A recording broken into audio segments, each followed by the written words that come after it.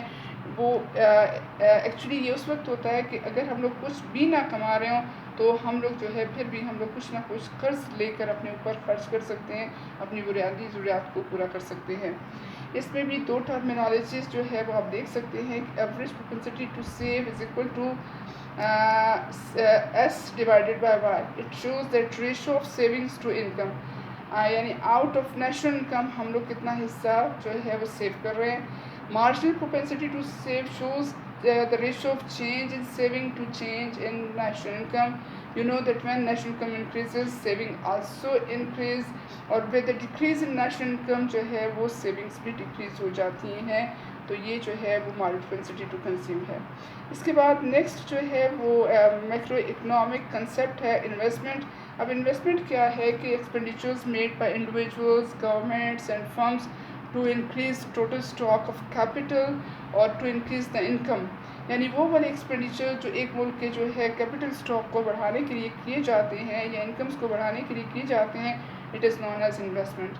Investment دو طرح کی ہوتی ہے، induced investment and autonomous investment. Induced investment mean کہ ایسی investment which changes with change of change in national income, یعنی نیشنل انکم جب چینج ہوگی انڈیوسڈ انویسٹمنٹ چینج جاتی ہے۔